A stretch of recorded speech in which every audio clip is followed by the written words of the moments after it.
السلام علیکم ورحمۃ اللہ وبرکاتہ۔ آج ہم لوگ آئے ہوئے ہیں، میں اور مفتی ناصر صاحب، مفتی ندیم اختر صاحب کے گھر پر، اور یہ جہاں میں بیٹھا ہوا ہوں یہ مفتی صاحب کا سیکنڈ فلور ہے، اور مفتی صاحب نے چائے بھی منگائی ہے۔ کلڑ میں چائے پینے کا مزہ ہی کچھ اور ہے۔ تو پڑھانے کے بعد آج مدرسے کے بعد جو ہے ہم مفتی صاحب کے یہاں آئے ہیں۔ کچھ مفتی صاحب کے یہاں جو ہے سیکنڈ فلور پر ایک بکری بھی ہے جو مفتی صاحب نے پالی ہوئی ہے، اور ابھی حال ہی میں وہ بکری جو ہے ماں بنی ہے۔ دو بڑے پیارے پیارے خوبصورت بکری کے بچے بھی ہیں جن سے ابھی ہم آپ کو ملوائیں گے، لیکن اس سے پہلے مفتی ناصر صاحب بھی ہمارے ساتھ موجود ہیں۔ ذرا مفتی صاحب کا مبارک چہرہ بھی دیکھ لیتے ہیں۔ مفتی ناصر صاحب، اور یہ ایک ہمارے مفتی صاحب کے شاگرد ہیں جو یہ چائے اور یہ پاپے۔ مفتی صاحب وہ آپ کے شاگرد ہی ہیں نا؟ اچھا، وہ بڑی محبت سے، جب میں نہیں ہوتا اور مفتی ناصر صاحب نہیں ہوتے تو وہ دو پاپے اور چائے مفتی صاحب سے انہوں نے بول رکھا ہے کہ ناشتہ آپ میرے طرف سے ہی کریں گے روزانہ، اور جب انہیں یہ پتہ چل جاتا ہے کہ میں بھی آیا ہوا ہوں یا مفتی ناصر صاحب آئے ہوئے ہیں تو وہ پاپے بھی بھیجتے ہیں اور چائے بھی بھیجتے ہیں، کہتے ہیں کہ آپ ناشتہ ہماری طرف سے رہے گا۔ تو بڑے محبت کے ساتھ، وہ بڑے خلوص کے ساتھ چائے بھی بھیجتے ہیں، کلڑ بھی دیتے ہیں ساتھ میں، اور یہ چائے کے ساتھ بسکٹ وغیرہ بھی بھیجتے ہیں۔ تو یہ چائے پینے کے بعد ہم آپ کو ملوائیں گے دو بڑے پیارے خوبصورت بکری کے بچوں سے۔ ایک تو یہ ہے، اور ایک وائٹ کلر کا ہے جو مفتی ناصر صاحب کو چھیڑ رہا ہے۔ دیکھیے تو بکری کے بچے جو ہیں نا بڑے خوبصورت لگتے ہیں، پیارے لگتے ہیں۔ مفتی صاحب نے ان دونوں کے نام بھی رکھے ہیں، اور اچھی بات ہے، نام رکھنا بھی چاہیے۔ مفتی صاحب کیا نام رکھا ہے؟ یہ والا بکرا ہے، اور بکرا اچھا، یہ نبی بکرا پاک ہے۔ صلی اللہ علیہ وسلم کا ایک بکرا تھا، اچھا۔ اور آپ صلی اللہ علیہ وسلم نے اس کا نام یمن رکھا تھا۔ اچھا، میں نے بھی سنت کی اتباع کرتے ہوئے، پیروی کرتے ہوئے اس بکری کے بچے کا جو کہ بکرا ہے اس کا نام یمن رکھا ہے۔ اس کا نام یمن ہے۔ اچھا، اور دوسرا جو بکری کا بچہ ہے وہ بکری ہے، اس کا نام میں نے زمزم رکھا ہے۔ اچھا، ماشاء کیونکہ اللہ کے رسول صلی اللہ علیہ وسلم کی ایک بکری کا نام زمزم بھی تھا، اور ان دونوں کی جو ماں ہیں اس کا نام ہے سقیہ رکھا ہے۔ اچھا، سقیہ بھی اللہ کے رسول صلی اللہ علیہ وسلم کی ایک بکری کا نام تھا۔ بہرحال یہ بکری ہے، اس کو پالنے کا مقصد تو شروع میں یہی تھا کہ نبی پاک صلی اللہ علیہ وسلم کی اتباع ہو جائے، اور اس بات کا تجربہ کہ بکریوں کو نبی پاک صلی اللہ علیہ وسلم ہی نہیں بلکہ انبیاء علیہ السلام نے چرایا ہے۔ چرانے کا جو حکم دیا گیا اس کی حکمت اور علت کیا ہے؟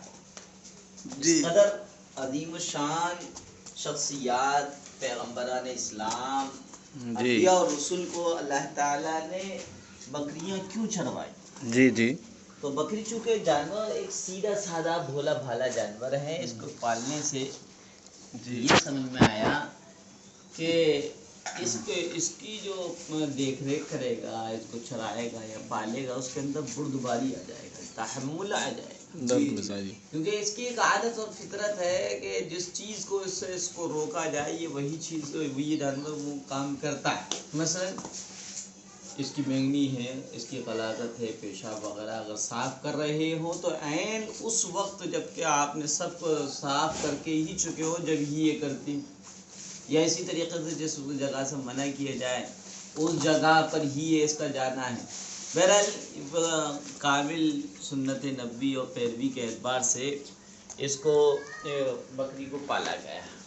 اب چونکہ یہ بکرا ہے، اس کی ابھی ختمیں باقی ہیں، جسے کہتے ہیں خصی۔ اچھا جی، چلو۔ ان دونوں کو پکڑا گیا ہے۔ بچے چاہے انسانوں کے ہوں یا جانوروں کے ہوں شرارتی ہوتے ہیں۔ اب بچے تو بچے ہی ہیں، کافی شرارتی ہیں، اچھا بھی لگ رہا ہے۔ تو کمال کی بات یہ ہمارے بلاگ میں کہ بہت ساری چیزیں آپ کو بلاگ کے ذریعے جاننے کو ملتی ہیں، اور بلاگ کے ذریعے آپ کو بہت ساری چیزیں سیکھنے کو مل جاتی ہیں، جیسے کہ مفتی صاحب نے بتایا۔ اور بہرحال جن کا بلاگ ہے وہ مفتی صاحب کچھ کہہ رہے تھے، جو بات آپ کی ادھوری رہ گئی۔ نہیں، بس یہی کہہ رہا تھا کہ یہ جانور ہے، اس جانور کو پالنے سے بردباری آتی ہے، اور رہا پالنا تو جانور، ہر وہ جانور جو انسانوں سے مانوس رہتا ہے اور انسانوں کے ساتھ گھل مل کر رہنا چاہتا ہے، اس جانور کو پالا جا سکتا ہے، اور اس کے بس پالنے کے لیے شرط یہ ہے اس کے کھانے پینے، دانہ کا، اس کے پورے انتظام کا، اور اس کے جو حق ہیں ان کے کی ادائیگی کا خیال اور احتیاط ہو تو آپ جانور پال سکتے ہیں، اور جانور پالنے سے بہت فائدے بھی ہیں۔ تو ایک کا نام مفتی صاحب نے بتایا یمن، اور ایک کا نام جو ہے وہ زمزم. جی یمن کون سا ہے؟ یہ والا یمن ہے. تو بھائی اگر آپ کے یہاں بکریاں ہیں اور بچے ہیں بکریوں کے، تو آپ بھی ان کا نام سوری بکری کے بچے ہوتے ہیں سارے، تو آپ جو ہے وہ نام رکھ سکتے ہیں. اب تک تو ہم آپ کو بتا رہے تھے کہ لڑکیوں کے نام، لڑکوں کے نام، دو بڑے خوبصورت نام آپ کو بکری کے بچوں کے بھی مل گئے ہیں، یمن اور زمزم. اور اس کی اماں کا نام کیا ہے؟ سقیہ نام ہے. تو بھائی یہ شاید یوٹیوب پہ یہ پہلا ویڈیو ہے جس میں آپ کو بکری کے بچوں کے بھی نام پتہ چل رہے ہیں، اور یہ بھی پتہ چل رہا ہے کہ بکری پالنے کے فائدے کیا کیا ہیں اور پالنا چاہیے.